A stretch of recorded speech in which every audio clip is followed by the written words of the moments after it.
विजयी भीष्म तिरंगा प्यारा, झंडा ऊंचा रहे हमारा, सदा शक्ति सरसाने वाला, प्रेम सुधा बरसाने।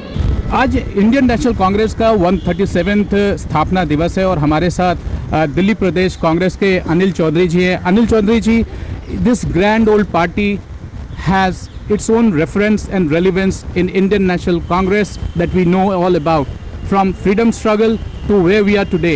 How आज इस पार्टी की यूथ में क्या रेफरेंस होनी चाहिए, रेवरेंस होनी चाहिए और क्या मैसेज जाना चाहिए आपके थ्रू? आज कांग्रेस पार्टी अपना स्थापना दिवस मना रही है और हम लोग अपने उन महान नेतृत्व को याद कर रहे हैं, उन नेताओं को याद कर रहे हैं, उन शहीद वीर सपूतों को याद कर रहे हैं जिन्होंने न केवल कांग्रेस में रहते हुए आज़ादी की लड़ाई लड़ी, बल्कि इस आज़ाद मुल्क जो हम 75 वर्ष मना रहे हैं आज़ादी के, इस समय बहुत आवश्यक हो जाता है उन शहीदों को याद करना। और कांग्रेस की इस जर्नी सफ़र में मैं नमन करता हूं अपने उन महान नेताओं को, नेतृत्व को, जिन्होंने इस देश को बनाने के लिए तमाम धर्म जाति समुदाय लोगों को लेकर के एक गठन किया इस संगठन का। और कांग्रेस उस पर आज भी अपने असूलों पे आगे बढ़ रही है, काम कर रही है। आज जिस तरह का माहौल है और कांग्रेस के नेता कहें या उन महान नेताओं को जिस तरह से टिप्पणी की जा रही है उनके ऊपर, जिस तरह से इस सरकारों में प्रदेशों में खबरें आती हैं, ख़ास तौर से गांधी जी को लेकर के टिप्पणी करना, कांग्रेस के नेतृत्व पर टिप्पणी करना, ये उचित नहीं है। याद रखना चाहिए कि ये वो महान नेतृत्व है जिन्होंने आज़ादी से पूर्व संघर्ष किया, लड़ाई लड़ी, न केवल अंग्रेज़ों के खिलाफ, और बहुत सारी बुराइयां कुरीतियां थीं इस देश के अंदर जिसको लेकर के उन्होंने अपना योगदान दिया। और आज देश जिस मजबूत नींव पे आगे बढ़ रहा है, ये शायद उसी की देन है। अनिल चौधरी जी, आपके नेतृत्व में दिल्ली कांग्रेस एक बार फिर से संगठित हुआ है। ये भी एक कांग्रेस की एक रिवायत है कि जब जब कांग्रेस कमज़ोर होती है तो उससे ज़्यादा मजबूत रूप से हमने देखा 125 साल में हमेशा वापस आई और स्ट्रांगली आई। एक क्या कहते हैं, एक स्प्रिंग बोर्ड की तरह वापस कांग्रेस फिर से सामने आई और बहुत मजबूत आई। पीछे हमने देखा जब 10 साल मनमोहन सिंह जी की सरकार देश की नेतृत्व कर रही थी। देखिए, एक चीज़ समझनी पड़ेगी, जो कांग्रेस जिस चीज़ पे टिकी हुई है, कांग्रेस की वो सबसे बड़ी ताकत है, कांग्रेस का अपना संविधान और कांग्रेस की जो सोच है। बीच बीच में जरूर इस तरह के झटके कांग्रेस में लगे हैं, इसमें कोई दोराई नहीं है। कई बार लोग उसको कमजोरी कहते हैं, पर मेरा ये मानना है कि कांग्रेस ने कभी अपनी विचारधारा से समझौता नहीं किया। तो जो कांग्रेस की विचारधारा से जुड़ने वाले लोग हैं, वो समय समय पर और मजबूती के साथ अपनी बात रखते हैं। और जब देश की बात आती है, एकजुटता की बात आती है, तो स्वाभाविक सी बात है कांग्रेस की आइडियोलॉजी के साथ जुड़ करके लोग और ईमानदारी से मेहनत करते हैं, काम करते हैं। तो आज स्थापना दिवस पे यही कहना चाहता हूँ, लोग बेशक कुछ भी कहें, लेकिन कांग्रेस के बगैर इस देश की कल्पना करना मुझे लगता है कि संभव नहीं। ये कांग्रेस इस देश की आत्मा है, एक तरह से कहना चाहता हूँ। कांग्रेस ने इस देश को सींचा है, बनाया है।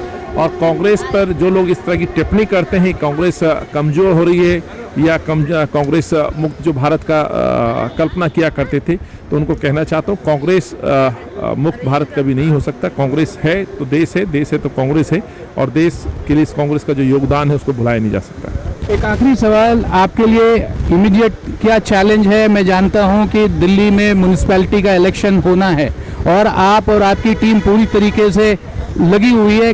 क्या ये चैलेंज आप जीत पाएंगे? आज आपका क्या प्रण होगा? देखिए, कांग्रेस का एक ही चैलेंज है कि जो दबे कुचले जो वर्ग हैं उनके लिए लड़ाई लड़ना, संघर्ष करना। और मुझे गर्व है कि मेरी पार्टी, मेरे नेता राहुल गांधी जी, चाहे किसानों का इशू हो, गरीबों का मसला हो, या महिलाओं की हम बात करें, वहाँ प्रियंका जी एक संघर्ष कर रही हैं। तो हर उस वर्ग की लड़ाई लड़ रहे हैं जो इस देश में आज पीड़ित है। तो मैं ये कहना चाहता हूँ, हमारा भी वही अपने नेता का अनुसरण करते हुए हम दिल्ली में कोशिश कर रहे हैं। हर उस विषय पर हम अपनी बात रख रहे हैं जो जन विरोधी नीतियां सरकारें बना रही हैं, चाहे अरविंद की हम बात करें या केंद्र की हम बात करें। इसलिए हर उस मुद्दे पर हमारा कार्यकर्ता घर घर जा रहा है, इन सरकारों की पोल खोल रहा है, सवाल पूछ रहा है। 7 साल हो गए अरविंद को दिल्ली में, 15 साल शीलाजी और कांग्रेस ने इस शहर को दिया, इस शहर को बनाया।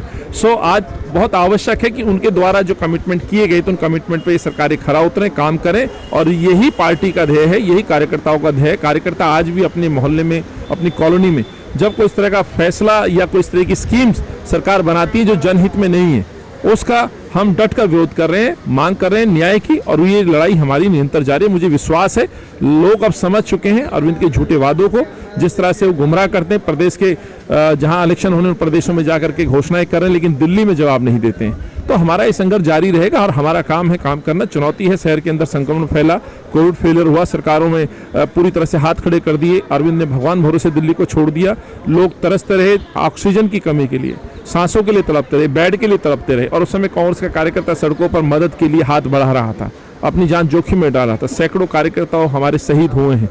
तो मुझे पूरा विश्वास रहेगा कांग्रेस की जो विचारधारा है, जो सोच है, उस पर कांग्रेस का कार्यकर्ता अडिग रहता है, काम करता है, लोगों की मदद करता है। अनिल चौधरी जी का कहना है कि ये कांग्रेस मुक्त भारत नहीं हो सकता, कांग्रेस युक्त भारत है, क्योंकि ये 137 साल पुरानी ऑर्गेनाइजेशन है जो हमेशा जब भी नीचे होती है, जब भी कभी कमजोर होती है तो उससे ज्यादा मजबूत होकर के आती है। With camera person Rajesh Tripathi, Pranab Prakhar reporting for vision television world.